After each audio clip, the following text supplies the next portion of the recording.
I'm Tanya Kelly Kirk. I am the Director of Special Projects and Events, also the coordinator for our COVID task force team, and I also serve in few other capacities here on campus. So we do have testing here on site, and we do weekly testing for our unvaccinated, whether they're faculty, staff, or students. So we're not discriminating. So if a person tests positive, in the case of faculty and staff, we're asking them to quarantine. Well, it's called isolation now. So that's how they identify the difference between a person that's positive and a person that is exposed to someone that's positive. So if a person tests positive, they are to go into isolation for 10 days.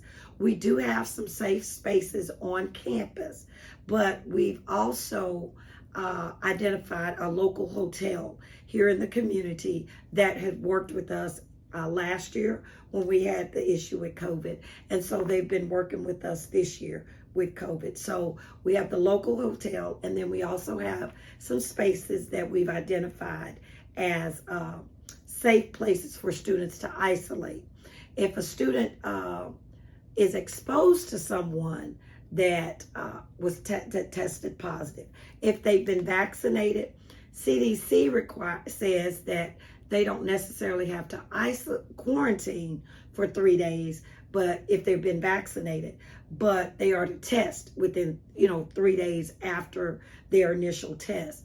We're doing it a step further. We're making those that are vaccinated to to quarantine for 3 days, and then those that have not been vaccinated, we're asking them to quarantine for 7 days. And we also have space available for that. And the other part of that nugget is since we've outsourced our cafeteria staff, it was a little struggle this year. We were a little better handle on it last year, but they are to provide meals for our students, and we've been trying to provide snacks or whatever else the needs have been. We partnered with the local clinic here. It's a nurse practitioner's office, Renee Wright. They're uptown in the Holly Springs Square.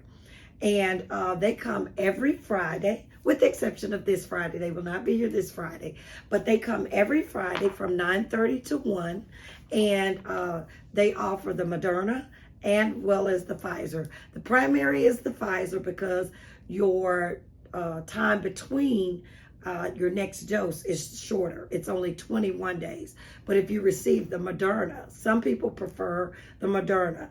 Moderna is a 28-day. And so you receive it 4 weeks after your first dose. So they offer, again, it's not mandatory that our faculty and staff be vaccinated, as well as our students. However, I know that there have been intense conversations with our board of trustees and with our administration about the need for maybe figuring out a way that we can strongly encourage even more. So we have some education tools that we have planning to kick off.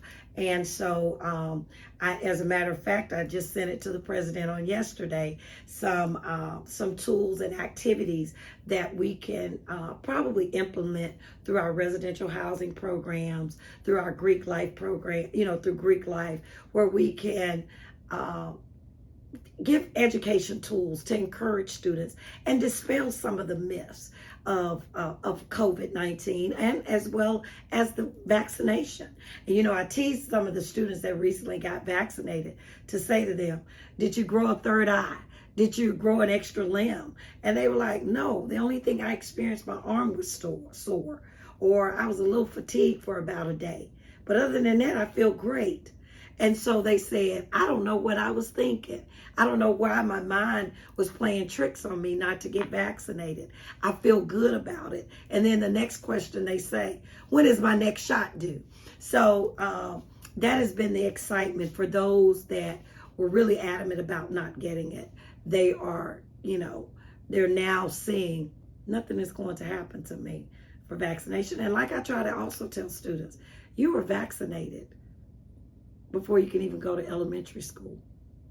So what's the difference? COVID protocols that we have, we're asking students to wear a mask all employees as well as our students or anyone that enters the camp, our vendors or contractors or whomever.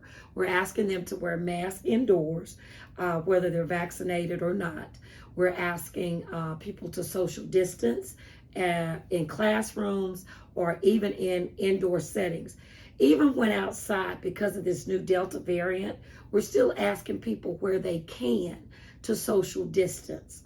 Although the CDC recommends that vaccinated people, if they're among vaccinated people, do not have to necessarily social distance, we're just recommending, because we're not actually having anybody walk around with a scarlet letter on their arm or anything to identify people. So we're just asking people to continue to practice social distancing.